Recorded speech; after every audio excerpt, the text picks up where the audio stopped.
Guys हम लोग जा रहे हैं वैष्णो देवी, अभी कानपुर स्टेशन पे पहुंचेंगे, तब तक आप एंजॉय करेंगे। और ऐसे ही एंजॉय करते हम लोग जा रहे थे कानपुर स्टेशन। हम लोग घर से निकले थे प्रियांशु की कार में। प्रियांशु के डैड की कार थी स्कॉर्पियो, बहुत मस्त, और इसी में हम लोग एक दूसरे का दिमाग चटते हुए कानपुर स्टेशन की ओर बढ़ रहे थे। कानपुर स्टेशन को कानपुर सेंट्रल कहते हैं, पता है आपको? ऐसा क्यों? क्योंकि ये कानपुर सेंटर पड़ता है, यहाँ पर रेलवे का बहुत तगड़ा नेटवर्क है। और नॉर्मली कोई भी स्टेशन होता है उसको जंक्शन कहा जाता है, पर हमारा अपना कानपुर सेंट्रल है। तो हम लोग उतर चुके थे कार से, अपना सामान उठाया, सबको टाटा बाय बाय बोला, अंकल जी को नमस्ते बोला, और ट्रेन के बारे में पता कर रहे थे। ट्रेन के बारे में पता करते जब ऑनलाइन देखा तो पता चला ट्रेन तो बिल्कुल टाइम पे थी, और हम लोग भी। इसी के साथ रेलवे स्टेशन पे किया चेक इन, सामान उठाया, स्टेशन नंबर, और चल दिए ट्रेन की ओर। वैष्णो देवी जाना काफ़ी एक्साइटिंग था। वैसे मॉम लोग बताती हैं कि हम बचपन में जा चुके हैं एक बार वैष्णो देवी, पर मुझे अभी इतना कुछ खास नहीं याद नहीं है। मेरे हिसाब से ये मेरा पहला ट्रिप था वैष्णो देवी की ओर, जम्मू कश्मीर की तरफ।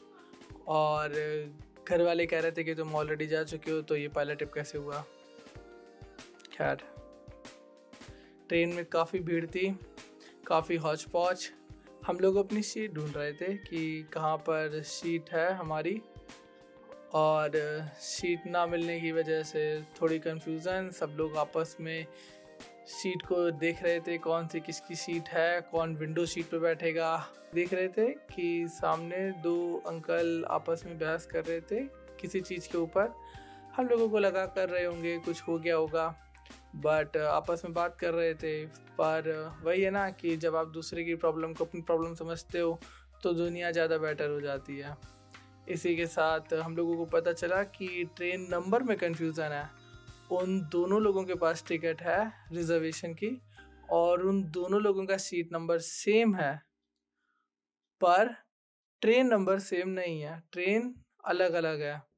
तो ये बात जब हम लोगों ने अंकल को बताई, अंकल को समझाई कि ऐसी दो ट्रेनें हैं और वो गलत ट्रेन पर अपना सीट क्लेम कर रहे हैं, तो वो भी इस बात को समझे, और फिर मामला सुलझ गया। बरेली स्टेशन के पास हम लोगों ने खाना मंगाया।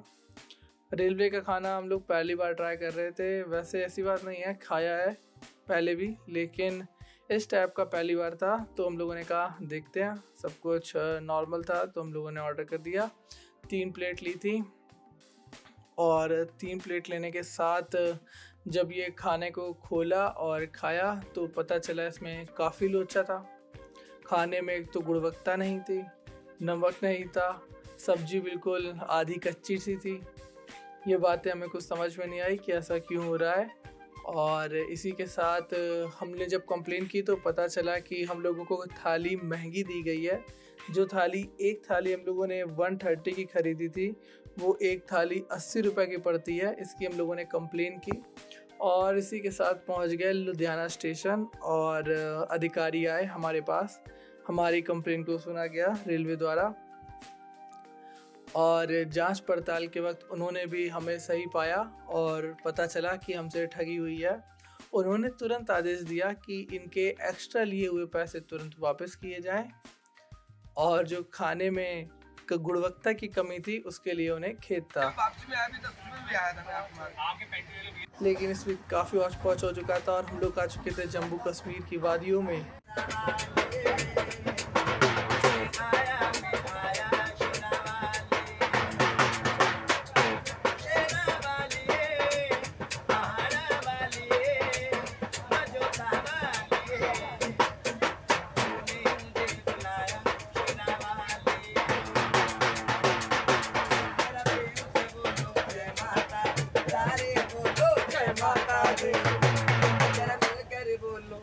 माता दी, जरा प्रेम से बोलो जय माता दी, सारे बोलो जय माता दी, शेरावाली जय माता दी, महानावाली जय माता दी, जोतावाली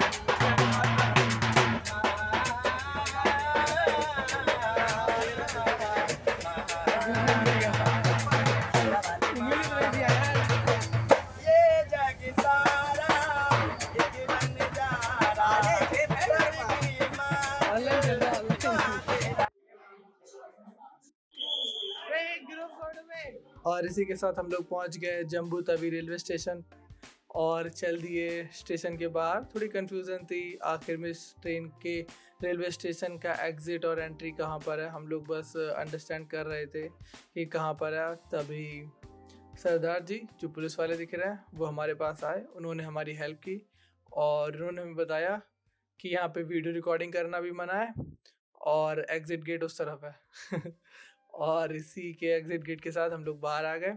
जब बाहर हम लोग आए तो पता चला बस स्टैंड बिल्कुल सामने ही था, 3 मिनट की दूरी पे था। मतलब मैं कहूँगा 150 कदम की दूरी पे रेलवे स्टेशन से। और हम लोग पहुँच गए बस स्टैंड, जहाँ पर नॉर्मल बस का किराया 80 रुपीज़ और एसी बस का किराया 165 रुपीज़ 185 रुपीज़ आपकी ज़रूरतों के हिसाब से।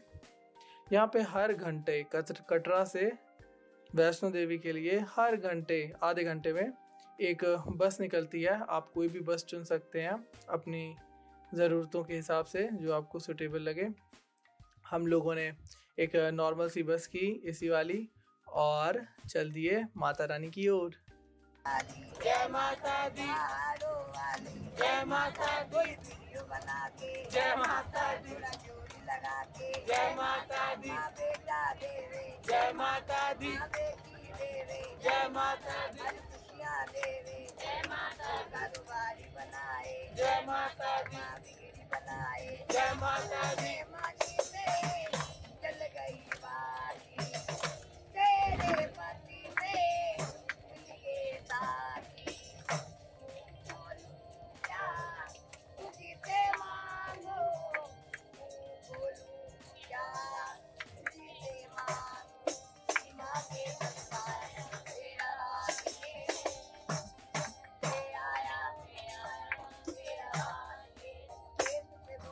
जय माता दी, जय माता दी, जय माता दी, जय माता दी, जय माता दी, जय माता दी, जय माता दी, जय माता दी, जय माता दी। जो ताली बजा रहा 3 लोग हैं, हाथ करके जो माता रानी से प्यार करते हैं, हाथ भी खड़े कर दिए, 1 2 और माता दी, थोड़ा जोर लगा के प्रेम से बोलो जय माता दी, सारे बोलो जय माता दी, जय माता दी। ऐसे ही माता रानी का भजन कीर्तन करते हुए हम लोग कटरा से बस से पहुंच रहे थे वैष्णो देवी, जहां पर एक चेक पॉइंट पड़ा और उस चेक पॉइंट को हम लोगों ने उतर के क्रॉस किया हुआ था।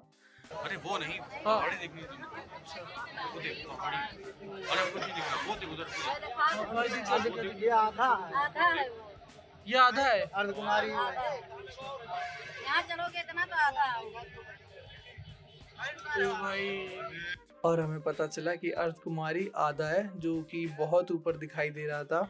हम लोगों को बहुत तेज़ से भूख लगी थी क्योंकि हम लोग काफ़ी देर से बस चल रहे थे और बिल्कुल पेट में डायनासोर कूद रहे थे।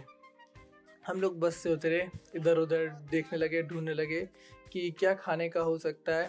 असल में हम लोग यहाँ पे जम्मू कश्मीर का कुछ स्पेसिफिक देख रहे थे। जैसे इंडिया में आपको पता होगा हर जगह का एक स्पेसिफिक फूड होता है, एक मतलब उस जगह के एक स्पेशल ही खाना होता है। तो हम लोगों को एक चीज़ मिली जिसे यहाँ पर कुछ बोलते थे, मैं रियली बताऊँ मुझे इस चीज़ का नाम याद नहीं है, अगर आपको पता है तो आप कमेंट में मेंशन कर दीजिएगा। ये बिल्कुल बर्गर के टाइप का था और इसके बीच में काफ़ी टेस्टी सा आलू भरा हुआ था, जिससे हमारा पेट लगभग भर ही गया पर पूरा नहीं। जब रूम पर आए तो हम लोगों ने डिस्कस किया कि ट्रेन में वो आखिर हुआ कैसे था।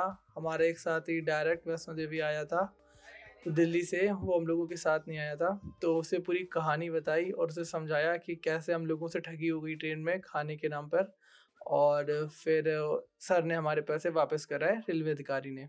प्रियांशु अचानक से खो गया था, हम लोग प्रियांशु को ढूंढ रहे थे, थोड़ा परेशान थे कहाँ गया ये। तो पता चला ये कपड़े पसारने ऊपर छत पे गया था और ये यहाँ पर वीडियो बना रहे हैं, फ़ोटो बना रहे हैं और हम लोग नीचे परेशान हो रहे हैं, पर इन्हें उस बात की कोई परवाह नहीं। पर जब मैंने ये देखा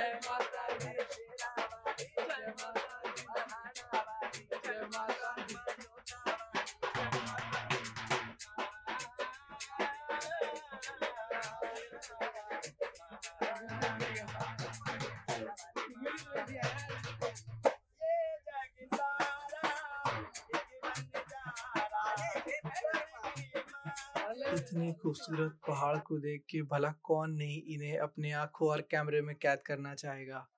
मैं समझ गया प्रॉब्लम प्रियांशु की नहीं थी, वहाँ पर कोई भी होता तो यही करता। इन खूबसूरत नज़ारों को देख के कोई भी रुक जाएगा। और हम लोगों ने बिल्कुल समय नहीं गंवाया, इन खूबसूरत पहाड़ों की ओर हम लोग तुरंत चल दिए। शाम होने के साथ हम लोगों ने भोजन किया शाम का, और माता रानी का जयकारा लिया, माता रानी के भजन किए और चल दिए त्रिकूट पर्वत की उस श्रृंखला की ओर जहाँ पर माता रानी विराजमान है।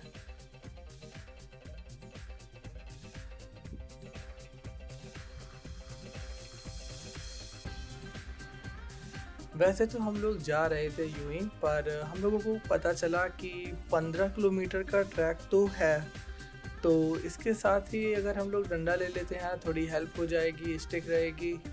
पर हम लोगों को बिल्कुल इस बात का अंदाज़ा नहीं था कि जिस डंडे को हम लोगों ने बस यूं ही लिया है ये हमारा आखिरी सहारा बन जाएगा। जब मैं आपको अपना एक्सपीरियंस बताऊं, तो जब हम लोग पहाड़ के ऊपर चढ़ रहे थे बिल्कुल एग्जॉस्ट हो गए थे, शरीर में बिल्कुल दम नहीं बची थी, तो हम लोग बस इस डंडे के सहारे ही चल रहे थे। पूरा शरीर का वजन इस डंडे के ऊपर डाल देते थे और अगला कदम रखते थे। ये हालत हो गई थी। तो ये डंडा बहुत काम आया हमारे। इसी के साथ हम लोगों ने माता रानी का भजन नाम लेने के हुए आगे बढ़ रहे थे और बीच बीच में अपनी मस्तियाँ कर रहे थे। जैसे कुछ लोग हमारे बीच में डंडा युद्ध शुरू कर देते थे रास्ते में ही। इन्हें कोई अलग से प्लेटफॉर्म की ज़रूरत नहीं है, ये रास्ते में ही शुरू हो जाते हैं। हम लोगों ने एक दूसरे से बता के रखा था कि अगर कोई खो जाए तो फिर वो नीचे होटल में आके मिल सकता है, क्योंकि वहाँ मोबाइल फ़ोन में नेटवर्क नहीं आते, और किसी के फ़ोन में नेटवर्क नहीं आते तो अगर किसी और से कॉल कराएंगे तो भी नहीं पहुँचेगी। घर वालों से ऑलरेडी बात कर ही ली थी, एक पोस्टपेड सिम भी खरीद दिया था ताकि हम उन्हें इन्फॉर्म कर पाएँ कि माँ मैं वैष्णो देवी आ गया।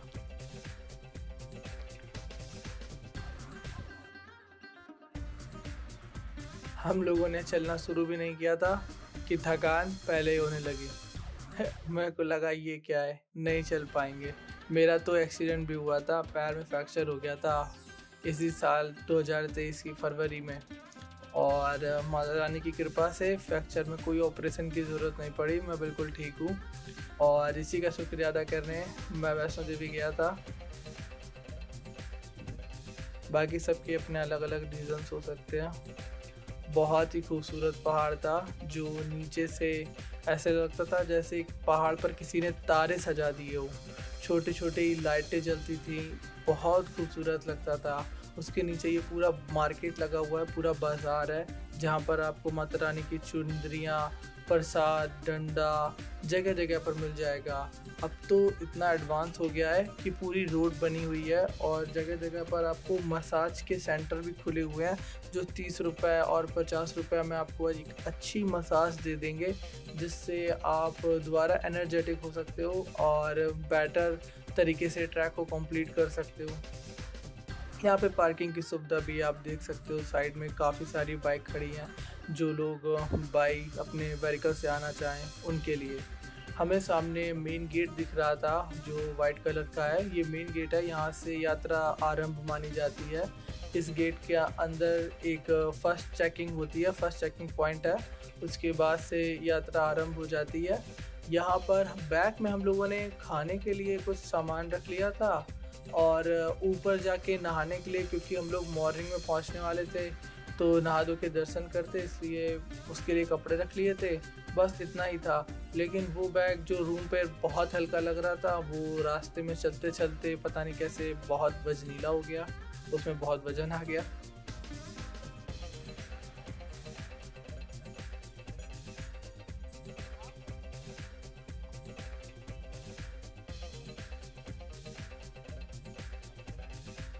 ये मेन गेट है जो वाइट कलर का आपको दिख रहा है, इसे एंट्री गेट कह सकते हैं, और जब आप वापस आएंगे तो यहीं से आपकी एग्ज़िट होगी।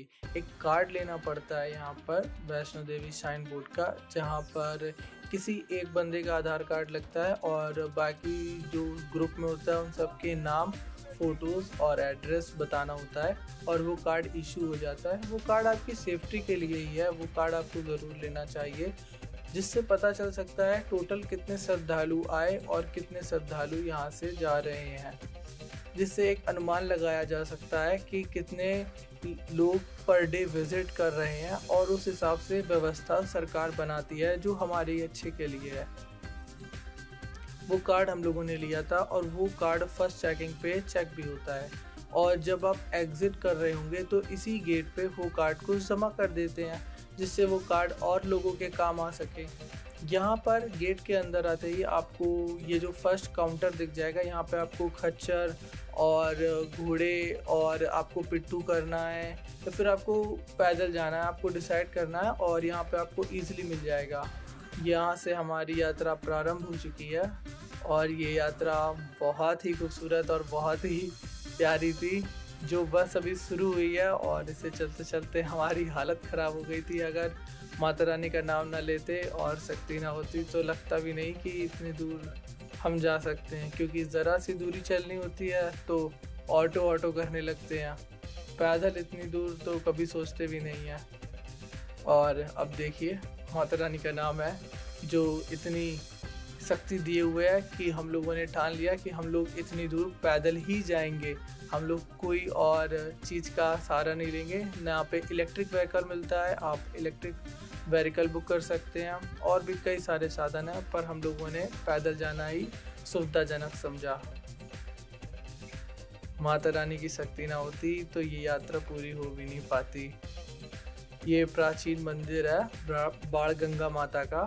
यहाँ पर बाण गंगा बहती हैं, जहाँ पर माता रानी को उसे बोलते हैं कि जब भैरव जी उनका पीछा कर रहे थे तो यहाँ पर रुक के उन्होंने अपना तीर चलाया था, जिससे जो पानी निकला उन्होंने अपने बाल धुले थे, जिससे इसे बाण गंगा भी कहते हैं और इसी जगह को बाण गंगा भी कहते हैं। मतलब एक ही चीज़ के दो अलग अलग नाम है। हम लोग यहाँ रात में पहुँचे थे तो कुछ खास दिखाई नहीं दे रहा था, पर फिर भी मैं आपको कैमरा ऑन करके दिखाने की कोशिश करता हूँ। ये एक ऐसा वाटरफॉल है, छोटा सा, कोई बहुत बड़ा वाटरफॉल नहीं है, लेकिन यहाँ का पानी बहुत साफ था, बहुत ठंडा था और बहुत शुद्ध था। थोड़ी दूरी पर चलते हमारी गैंग आराम करने लगती है और सबके तोते उड़ चुके हैं। आधे लोग सोना चाहते हैं, आधे चैटिंग कर रहे हैं और किसी के भी फ़ोन में नेटवर्क नहीं है। ये थोड़ा एनर्जेटिक दिख रहा है, ये भी ठीक है, बाकी सबकी बैटरी डाउन है। जय माता दी। और पूरी गैंग कामिंग डाउन। पर जो यात्री जा रहे थे उनके जयकारे और उनको देखते हुए हमारे अंदर काफ़ी जोश और उत्साह आता था। वहाँ पर मैंने एक लेडी को देखा जो अबाउट 90 ईयर उनकी एज हो रही होगी, और वो हम लोगों से तेज़ चल रही थी और आगे जा रही थी। उन्हें देख के खुद को लगा जब वो चल सकती हैं तो हम भी चल सकते हैं, माता रानी का नाम लेके। जय माता दी। ये एक बहुत ही खूबसूरत नज़ारा है जिसमें आप इतना ऊपर पहुंच जाते हो कि आपको उस पहाड़ से नीचे कटरा दिखने लगता है। ये रात का सीन है उसी त्रिकूट पर्वत का जहां पर माता रानी विराजमान है।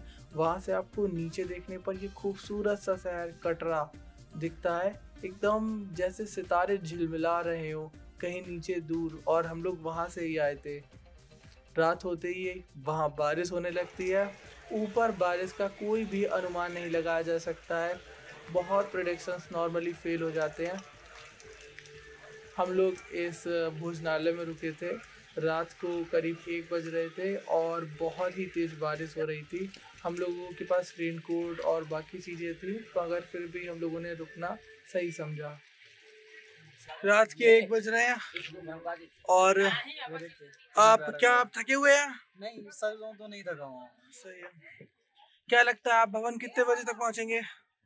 पता नहीं, लेकिन शायद से जल्दी। आप कितने बजे चलना चालू किए थे? 9, 9:30 रात के। और अभी आपको क्या लगता है आप कितना % कवर कर चुके हैं? Almost 60%, 55 to 60%। और यहाँ के नज़ारे देखने के बाद क्या आपके अंदर भी वही जोश आता है जो हर वक्त के अंदर आता है? सच में ऐसा लगता है कुछ अचीव किया है। बहुत अच्छा लगता है उन नज़ारों को देख के। भगवती भवन, मैकडॉनल्ड्स डेवलपमेंट देख रहे हैं आप? और अर्थ कुमारी पहुंच चुके हैं। चलते चलते रात के 2:30 बज चुके हैं। हम लोगों ने सोचा कि हम लोग अर्थ कुमारी के दर्शन कर लेते हैं। यहाँ से एक टिकट लेनी पड़ती है। जस्ट में एक ग्रुप होता है, मतलब एक टिकट के एक नंबर पे पूरे एक ग्रुप होता है जितने भी लोग साथ में आए हो। हम लोगों ने वो टिकट ली। हम लोगों का नंबर कुछ 560 था और 560 नंबर लेने के बाद हम लोगों को पता चला कि अभी 400 के आसपास का कोई नंबर चल रहा है और 48 आवर का गैप है। अगर 48 और रुकेंगे तो हमारा नंबर आएगा। हम लोगों ने सोचा नहीं, इससे अच्छा वे टू भवन चलते हैं। हम लोगों ने माता रानी का रास्ता पकड़ा और चल दिए, बीच में डंडा युद्ध करते हुए।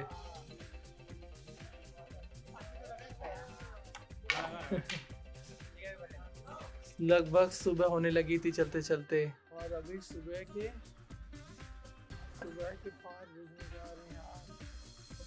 तो हम लोग कब से चल रहे हैं। रास्ता कहीं बहुत सूझ रही है, जितना चलो उतनी बढ़ जाती है। जादुई रास्ता है। अब सब बोलेंगे जय भवानी, क्योंकि भवन बचाए 2 किलोमीटर। और खुशी देख रहे हैं भवन पहुंचने की। सिर्फ 2 किलोमीटर बचा है। पूरी रात चले हैं, थक गए हैं, लेकिन जैसे ही देखा भवन 2 किलोमीटर है, एनर्जी वापस आ गई।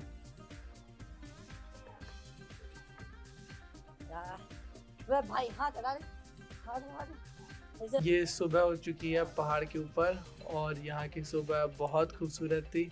हम लोगों को सामने ही माता रानी के भवन के दर्शन हो रहे थे। काफ़ी खूबसूरत भवन था। हम लोग बस पहुँचने ही वाले थे कि हम लोगों से रहा नहीं जा रहा था और हम लोगों ने थोड़ी स्पीड बढ़ाई, प्रसाद लिया, नहाने गए और लग गए लाइन में।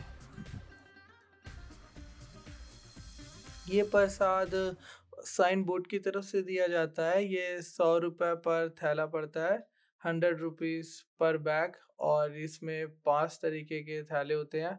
मैं जब दर्शन करके आया मैं बहुत ही सेटिस्फाइड था। मुझे मतलब ऐसा लगता था बहुत कुछ अचीव कर लिया और मुझे अब कुछ भी डिस्क्राइब करने की ज़रूरत नहीं है। कुछ पाने की चाह नहीं थी, इसलिए मैं उसके बाद का एक्सपीरियंस बताना ही भूल गया। और हम लोग भैरव घाटी पर चढ़ रहे हैं। ये वैष्णो माता के भी ऊपर है। हम लोग जा ही रहे थे, ये वहाँ का जीना है, और सडनली मैंने देखा कि एक एलिवेटर के ऊपर एक सर जो वहाँ पे मैकेनिक हैं वो उसके ऊपर बैठे हैं।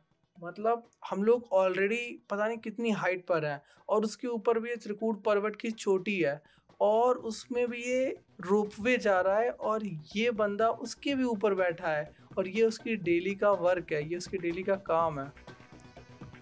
अब हम आ चुके हैं भैरव जी। इससे ऊपर और इससे आगे कुछ नहीं।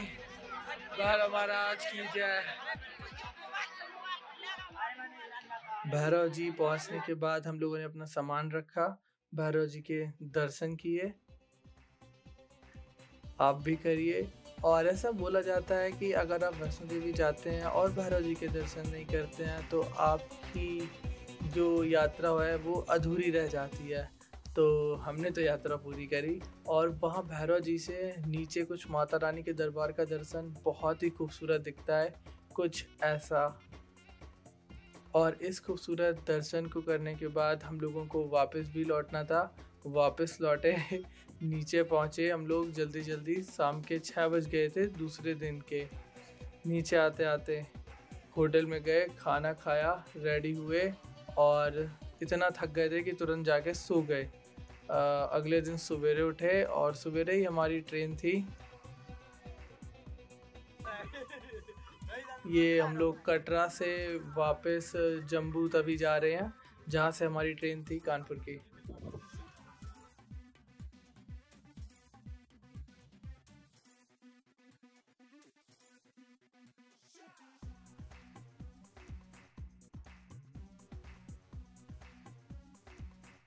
बजट अगर आप वैष्णो देवी जा रहे हैं तो आपको कैसा क्या रखना चाहिए। जैसे हम कानपुर से वैष्णो देवी गए थे तो कानपुर से उतरे थे जम्मू तवी पर, जिसकी स्लीपर सीट की कॉस्ट आई थी 730 और ड्यूरेशन लग जाता है 18 to 15 आवर, डिपेंड करता है आप कौन सी ट्रेन को चुनते हैं। डिस्टेंस कानपुर से जम्मू तवी तक का 10,078 किलोमीटर। बस जम्मू तवी से कटरा के लिए आपको मिलेगी, जिसका एसी वाली बस का कॉस्ट आएगा 185 और नॉर्मल बस का कॉस्ट आएगा 100 रुपीज़। अगर आप कटरा में स्टे करना चाहते हैं तो 2 दिन का स्टे हो जाता है आराम से। आप इसमें अपना यात्रा वैष्णो देवी की चढ़ाई करके वापस आ सकते हैं, जिसमें होटल की कॉस्ट 900 से लेके 1200 के बीच में रेंज करेगी। और मैं कोर मील की बात कर रहा हूँ, खाने में सिर्फ नाश्ते की नहीं, कोर मील जिसे हम डिनर कहते हैं, वो 100 रुपीज़ फुल प्लेट पड़ जाएगा और प्रसाद बैग मिलेगा 100 का है। ये मैं अपना कॉस्ट बता रहा हूँ 2023 का। और अगर आप जा रहे हैं तो आप एक बार प्लीज़ विज़िट कर ले इस वेबसाइट पर। श्री माता वैष्णो देवी शाइन बोर्ड करके एक वेबसाइट बनाई गई है, जो इसमें काफ़ी सारी इन्फॉर्मेशन है हमारे प्रॉब्लम सॉल्व करने के रिगार्डिंग। जैसे कि आपको बैटरी कार बुक करनी है तो उसकी कॉस्ट क्या आएगी, और रूम बुक करना है, पूजन करना है, आरती करनी है तो उन सब की कॉस्ट क्या आने वाली है। यहाँ पर एक ऑप्शन दिया गया है बुकिंग इन्फॉर्मेशन का, इसमें आप देख सकते हैं 3 ब्लॉक खुलेंगे, एक रूम बुकिंग का, हेलीकॉप्टर का, पूजन का और यात्रा रजिस्ट्रेशन का। जब आप इसके अंदर जाएंगे तो हेलीकॉप्टर से अगर आप ऑपरेट करना चाहेंगे तो एक साइड की कॉस्ट आएगी 1830 रुपीज़, और अगर आप दोनों साइड का आने जाने का देखते हैं तो 3660 रुपीज़ पर पैसेंजर कॉस्ट पड़ जाएगी, जिससे 2 किलोमीटर दूर रह जाता है हेलीपैड से वैष्णो देवी माता का भवन। और अगर आप बैटरी रिक्शा लेते हैं तो बैटरी रिक्शा आपको पड़ जाएगा अर्धकुमारी से भवन तक का 354 का, जिसमें एक पैसेंजर की कॉस्ट आई है 354। आप ये ऑनलाइन भी बुक कर सकते हैं, ऑफलाइन भी बुक कर सकते हैं। मैं आपको सजेस्ट करूंगा कि आप ऑनलाइन बुक करके ही जाएं, क्योंकि ऑफलाइन में हो सकता है आपको सीट अवेलेबल ना मिले। आप अगर भवन से अर्धकुमारी तक का वापस आते हैं तो आपको ये सस्ता पड़ जाएगा, तो ये आपको पड़ेगा 236 रुपीज़ का। जहाँ पर आपने वीडियो में देखा होगा बारिश हो रही है, ये उसी भोजनालय का फ़ोटो है, मेन्यू कार्ड। और इसमें चेंजेस की बहुत ज़्यादा हो सकता है, 10-20 रुपये का चेंज आ जाए। एक और ये भोजनालय है अर्धकुमारी के पास, वहाँ पर का ये मेन्यू कार्ड है और आप वहाँ से देख के अंदाज़ा लगा सकते हैं इस मेन्यू बोर्ड पे कि आपका फूड कॉस्ट कितना आ जाएगा। अब मैं एकोमोडेशन की बात करूं, अगर आप प्री बुक करके जाते हैं वैष्णो देवी में तो आपको ज़्यादा बेटर रहेगा। और ये पूरे लिस्ट दी हुई है कि अगर आप जम्मू में वैष्णो देवी धाम पर रुकते हैं या फिर कटरा में रुकते हैं या फिर अर्धकुमारी में रुकते हैं तो उसके क्या चार्जेस आने वाले हैं, एसी बेड के कितना चार्ज है, नॉन एसी का कितना चार्ज है, ये सब इसमें दिया। आप इसे पॉज करके पढ़ सकते हैं। अगर मैं आरती बुकिंग की बात करूं, वहाँ पर 2 टाइम माता रानी की आरती होती है, एक मॉर्निंग में और एक शाम को। आपको आरती की डेट प्री डिसाइड होगी, किस दिन आप आरती में अवेलेबल रहना चाहते हो, कौन सा स्लॉट रहना चाहते हो मॉर्निंग का, और कितने लोग रहेंगे पिलग्रिम। एक पिलग्रिम की कॉस्ट 2000 में आप आरती में इंक्लूड हो सकते हो। और इसकी कैटेगरी भी हैं, category A, category B, category C, category D. इसमें अलग अलग डिटेल्स हैं और अलग अलग अमाउंट है। आप एक बार गो थ्रू कर लो, और आप चाहो तो एक बार मैं सजेस्ट करूँगा ये वेबसाइट पे ज़रूर विज़िट कर। वेबसाइट का लिंक मैं डिस्क्रिप्शन पे दे दूँगा। इसी के साथ ख़त्म करते हैं इस वीडियो को। जय माता दी।